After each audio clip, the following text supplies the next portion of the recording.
അല്ല ഇതിങ്ങനെ ഇടയ്ക്ക് കഴുകി മിനിക്ക് വെച്ചാ മതിയാ. ഒന്ന് റോട്ടിലിറക്കി ഒരു ചുറ്റണ്ടേ? ആ പൂതി നീ മനസ്സിൽ വെച്ചാ മതി. ഇത് മംഗലശ്ശേരി മാധവമേനോന്റെ കാറാ. ഇത് കയറി പോവാനുള്ള യോഗ്യത നമുക്കില്ലാന്ന് കരുതിക്കോ. ലണ്ടനിൽ നിന്ന് കപ്പൽ കയറി വന്നവനല്ലേ യോഗ്യൻ.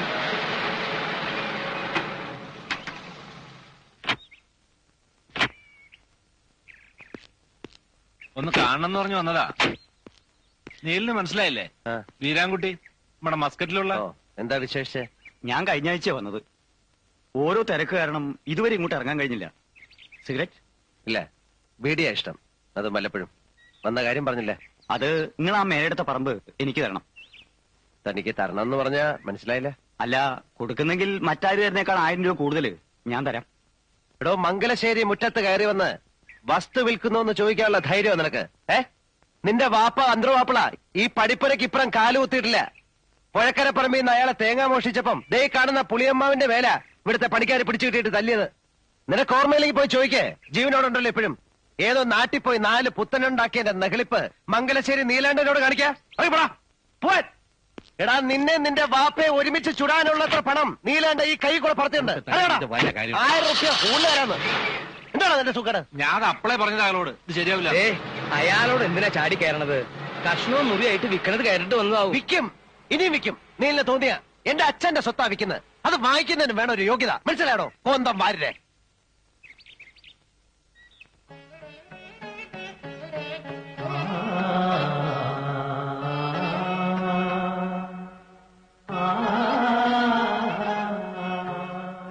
പണിയൊക്കെ നല്ല ഒന്നാന്തരായിട്ടുണ്ട്. കാശ് ഇത്ര കൂടുതൽ പൊട്ടിയെങ്കിലും ഇതിന് മാത്രം കണക്ക് പറയരുത് വാരരെ. അച്ഛന് വേണ്ടി ചെയ്യുന്ന ഒരു സൽക്കർമ്മം നേരത്തെ വേണ്ടിയതായിരുന്നു. നല്ല കാര്യങ്ങളൊക്കെ ഇത്തിരി വൈകിയല്ലേ തോന്നുള്ളൂ. കേട്ടില്ല? അല്ല, പഴയ മരത്തിന്റെ ഒരു ഉറപ്പേ. വേണ്ട, കേറി അശുദ്ധാക്കണ്ട.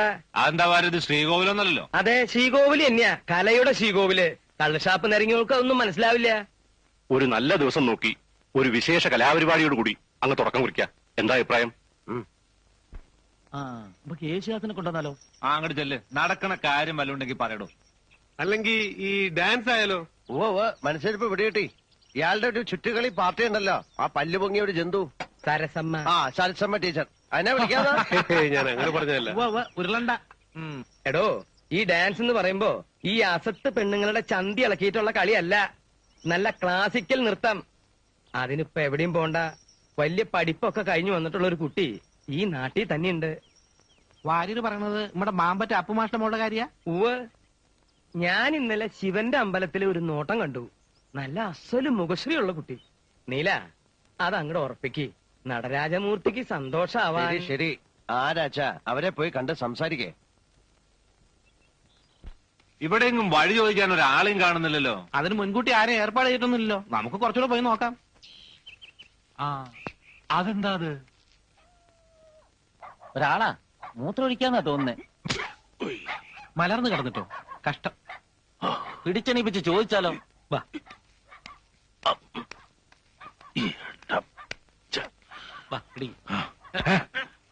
ആരാ പിടിക്കുന്നില്ല. ഒരു കാര്യം ചോദിക്കാനാ. ഈ മാമ്പറ്റ അപ്പുമാഷ വീടേതാ? അപ്പുമാഷ് എന്ന് പറഞ്ഞത് ഞാൻ തന്നെ. വീടാ ഞാനും നോക്കണേ. നമസ്തേസ്തു മഹാമായേ ശ്രീപീഠേ സുരപൂജിതേ ശംഖചക്രഗദാഹസ്തേ മഹാലക്ഷ്മി നമോസ്തുതേ.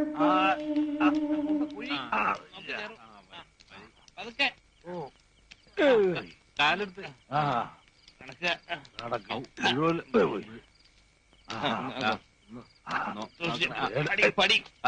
മൂപ്പര് ഇച്ചിരി ഓവറായി പോയി.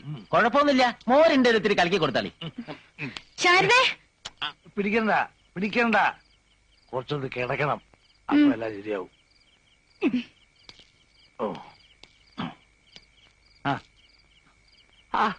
ഞാൻ എന്റെ കുട്ടിക്ക് ഇത്തിരി എള്ളുണ്ട വാങ്ങിയിരുന്നു. ആ പൊതി എവിടെ പോയി? എന്റെ മോക്കേ ഭാനുവിന് അവക്ക് എള്ളുണ്ടാന്ന് പറഞ്ഞാൽ എന്ത് കൊതിയാന്നറിയോ? ഞങ്ങളെ മനസ്സിലായിട്ടുണ്ടാവില്ലല്ലേ? മംഗലശ്ശേരി എന്നാ നീലനൊരു കാര്യം പറഞ്ഞു അയച്ചിട്ടുണ്ടായിരുന്നേ. ആശാനുമായിട്ടൊന്ന് ആലോചിക്കാന്ന് കരുതി വന്നതാ. അതിപ്പോ കണ്ടീഷൻ മോശമായല്ലോ. നിങ്ങൾ ഒരു പരിപാടി ബുക്ക് ചെയ്യാനാ 7 ലക്കര അമ്പലത്തിലെ. നിങ്ങൾ കാര്യവരോട് പറഞ്ഞു കൊടുക്കൂർപ്പേ. കുട്ടി എഴുന്നേൽക്കൂ. എഴുന്നേൽക്കാൻ. എന്നിട്ട് 3 പേരും പടി ഇറങ്ങി. അതെ, കുട്ടി സൂക്ഷിച്ച് സംസാരിക്കൂട്ടോ. എന്റെ നിയന്ത്രണം തെറ്റിയാല് പിന്നെ ചൂലെടുത്തായിരിക്കും ബാക്കി പറച്ചില്. മംഗലശ്ശേരി നീലകണ്ഠൻ പറഞ്ഞയച്ചവരോട് മര്യാദ വിട്ട് സംസാരിക്കരുത്. അത് മൂപ്പർക്ക് കുറച്ചിലുണ്ടാകും. നീലകണ്ഠനോ സാക്ഷാൽ പരമശിവനോ ആരുടെ ആളായാലും പടിക്ക് പുറത്തിറങ്ങിക്കൊള്ളണം. മാമ്പറ്റ ഭാനുവ പറയുന്നത്. ഭാനുച്ചി മോളകത്ത് പോ. ഓരോ പേരും പറഞ്ഞ് കുടിപ്പിച്ച് നിങ്ങളൊക്കെ കൂടെ ഞങ്ങളുടെ അച്ഛനെ കൊല്ലുമല്ലേ? എന്ത് തെറ്റാ ഞങ്ങൾ 2 പെൺകുട്ടികളും നിങ്ങളോടൊക്കെ ചെയ്തത്? ഇത് മാമ്പറ്റ ഭാനുവല്ല, പുലിപറ്റ ഭാനുവാ. ഞാൻ അയച്ചാന്ന് പറഞ്ഞില്ലേ? ഉവ്വ പറഞ്ഞു. അപ്പൊ മുറ്റത്തേക്ക് ഒരു തുപ്പ ചില അലവലാതി പെണ്ണുങ്ങളുടെ കൂട്ട്. ആ തന്ത കുടിച്ച് മലക്കം പറഞ്ഞതിന് അതിന് ഞങ്ങൾക്ക് ചീത്ത. അതിനിപ്പോ എന്തിനാ ഇത് വലിച്ചു കയറിനാവോ? ഒന്ന് ചുമ്മാരിടോ. അപ്പു മാഷ് ഇയാളേത് സ്കൂളിലെയാ? സ്കൂൾ മാഷൊന്നുമല്ല, കുട്ടികളെ എഴുത്തിനിരുത്തും, അതുകൊണ്ട് വിളിക്കണതാ. പണ്ട് കുറച്ചു കാലം കലാമണ്ഡലത്തിലെ വേഷക്കാരനായിരുന്നു. അയാളെ ഒന്ന് കാണണമല്ലോടോ ഭരത. അല്ല, അബദ്ധം നമ്മുടെ പക്ഷത്താ പറ്റീന്ന് വെച്ചാ ക്ഷമ പറയാം.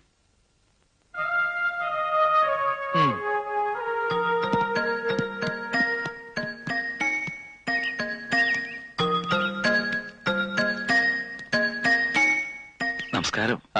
മാമ്പറ്റ അപ്പു മാഷ് അല്ലേ? ഉവ്വ്. ഇരിക്കൂ. വേണ്ട, നിന്നോളാം. എന്തായി പറയണേ? ഇരിക്കൂ മാഷേ. 7 ലക്കര അമ്പലത്തിലെ പാട്ടുപുര ഞാൻ പുതുക്കി പണിതു. കേട്ടു. അതിപ്പോ പുനരുദ്ധാരണം കഴിഞ്ഞ് തുറക്കുന്നത് ഏതെങ്കിലും ഒരു നല്ല കലാപരിപാടിയോടാവണമെന്നാ തീരുമാനം. ഓ, അതിനിപ്പോ പേരുകേട്ട കേമത്തികളെ വേണമെന്ന് വെച്ചാ മംഗലശ്ശേരി മാധവമേനോന്റെ മകൻ വിചാരിച്ചാ നടക്കും. ഉവ്വ്. അതൊന്നും വേണ്ട. നമ്മുടെ നാട്ടിൽ തന്നെ മാഷിന്റെ ഒരു മകളുണ്ടെന്നാരോ പറയുന്ന കേട്ടു. എന്താ മിടുക്കത്തിയുടെ പേരെന്ന് എനിക്കറിയില്ല. ഭാനുമതി. ഭാനു എന്ന് വിളിക്കും. ഓ, നല്ല പേര്. അപ്പോ അങ്ങനെ ഒരു തീരുമാനത്തിന്റെ പുറത്താ ഈ മൊശകോടന്മാരെ ഞാൻ അങ്ങോട്ട് അയച്ചത്. ക്ഷമിക്കണം, അവളൊന്ന് എന്തോ ഇത്തിരി കടുത്ത ഭാഷയിൽ സംസാരിച്ചു എന്നറിഞ്ഞു. ക്ഷമിക്കണം. ചേച്ചേ, ക്ഷമ അങ്ങോട്ട് ചോദിക്കാനല്ലേ മാഷെ വിളിച്ചു വരുത്തിയത്. അത് വേണ്ട, തെറ്റ് എന്റെ കുട്ടിയുടെയാണ്. എന്നാ പിന്നെ വരേ. മാഷൊന്ന് എണീക്ക. ഇത് 5001 ഉറുപ്പിയുണ്ട്, ഒരു ചെറിയ സമ്മാനം. തീയതി ഞാൻ അറിയിക്കാം. മോളുടെ ആട്ടം ഗംഭീരാക്കണം നമുക്ക്. പണം കണ്ടപ്പോ അച്ഛന്റെ കണ്ണു മഞ്ഞളിച്ചു അല്ലേ? അങ്ങനെ എന്റെ കുട്ടി പറയരുത്. ദരിദ്രനാ ഞാൻ. കാശിന് ഗത്യന്തരമില്ലാത്തവനാ. കൈ നീട്ടാനായി ഈ നാട്ടിൽ ഇനി ഒരാളും ബാക്കിയില്ല. എല്ലാം ശരിയാ. പക്ഷേ ഉള്ളിലെന്നും ഒരു ചിന്തയുണ്ടായിരുന്നുള്ളൂ. എന്റെ മോള് ഭാനു. അവള് വലിയ ആളാകുന്ന ഒരു ദിവസമുണ്ട്. അന്ന് നിവർന്നു നടക്കാനാ ഞാനിപ്പോ നട്ടല് വളച്ചു പിടിച്ചിരിക്കുന്നതെന്ന്. അച്ഛാ, ഒന്നും എനിക്ക് അറിയാഞ്ഞിട്ടല്ല. കഥകൾ ഓരോന്ന് കേട്ടിട്ട് അയാൾ ഈ ജന്മം കാണാനുള്ള യോഗം ഉണ്ടാക്കല്ലേ എന്ന് പ്രാർത്ഥിക്കുന്നവളാ ഞാൻ. അതേ മനുഷ്യന്റെ അത് ഓർക്കുമ്പോഴാ. അയാളുടെ കാര്യം കളയു കുട്ടി. 7 ലക്കര അമ്പലത്തിലെ മൂർത്തിയുടെ മുമ്പില് എത്രയോ പുകൾപെറ്റ കലാകാരന്മാര് വന്ന് നൃത്തം ചവിട്ടിയ മണ്ഡപത്തില് അവിടുന്ന് തുടക്കം കുറിക്കാൻ കിട്ടുന്ന യോഗം അതെന്റെ കുട്ടിയുടെ ഭാഗ്യാണെന്ന് കരുതണം.